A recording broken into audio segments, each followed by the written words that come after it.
Hi, my name is Kevin. I'll be your host today. Welcome back to Fit Life.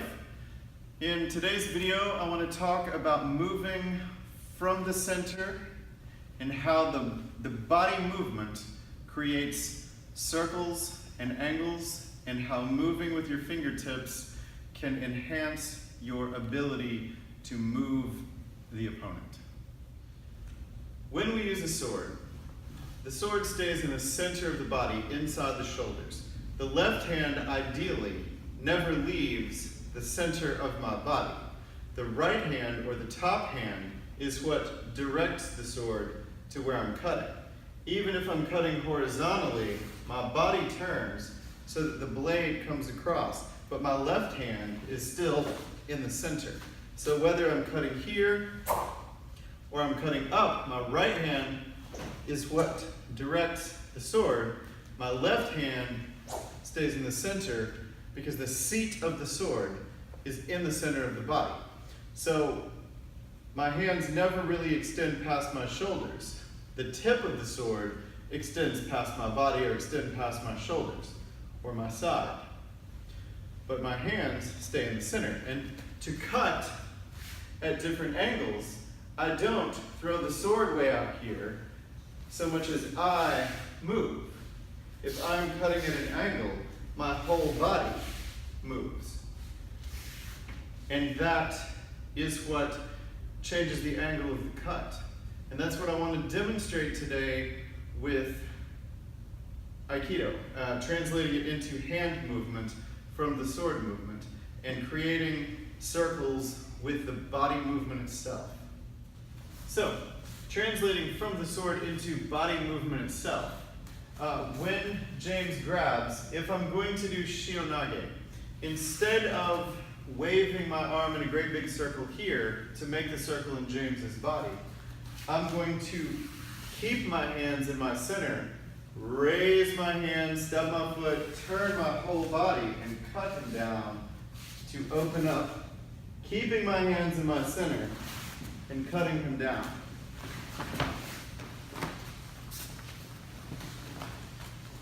So on the other side, I immediately want to move so that I'm making the circle with his arm, but my arms are staying in my center, and my body is doing the work rather than my arms.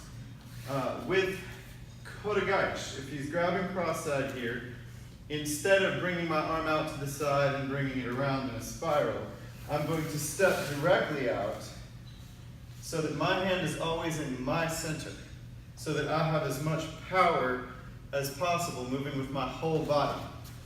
So he grabs, I move, and I'm still facing my hands. So as I raise this up and tenkan, it is still in front of me. It's always in my center. So he grabs, I step to the outside, I turn, keeping my hand in my center, raising it up in my center, stepping under, cutting him down in my center. Same thing with Kotegaeshi.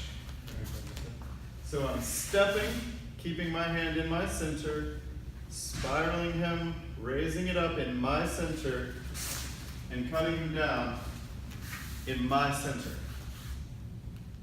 When I am raising and lowering my sword, my shoulders, my arm power is not what leads the sword.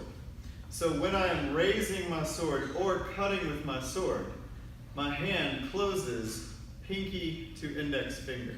So when it's overhead, if I close in succession like this, it moves the tip a great deal.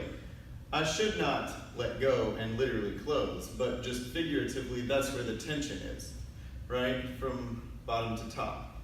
And when I have the sword overhead, it moves a great deal just by squeezing my hands. Then my arms follow the sword. Rather than trying to push the sword and force it through, I want it to go easily. So when I get the tip moving, then my arms follow the sword. And that makes it fast, and it makes it less effort for my muscles. When I'm raising the sword the same way, instead of picking the sword up, I squeeze my hands the same way, which gets the tip moving, and my arms follow.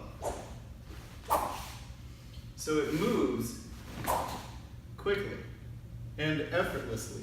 The tip comes up, just like my hands will come up. In Aikido, when somebody's grabbing me or I'm moving my hands, just like the tip of the sword comes up and down. So when we move from center, when he grabs and he's real strong, I can't pick my arm up, but I can turn my body, which moves his momentum, his motion to the side. When he moves, or when I move him, then I have a lot of leverage to step with. So I don't want to think that I have to muscle him up or pick him up. I want to move with my body and keep everything in my center. So moving from there into using too much muscle. Let's say we're doing Ikkyo cross side. I want to keep my elbows down and raise like I'm raising my sword as I step. So I'm raising and then I'm cutting. Like so I'm pitching away from me and it comes back to me. So when I throw it up like I'm throwing the sword, it unbalances him here, and then the shape of my arms and body bring him back to me. I will shift my body in the midst of the motion. So 1, 2, and it brings him over and down. But I'm keeping my hands in my center. One hand goes to my hip, but the other hand is in my center. I see people regularly try to pick up with their shoulder, which takes a lot of strength. And if he's pushing down, like if he's stepping back, if he's stepping in and grabbing with a lot of force, I can't pick that up. Even if I move, it's still difficult to pick up with my shoulder. I never want to pick up with my shoulder.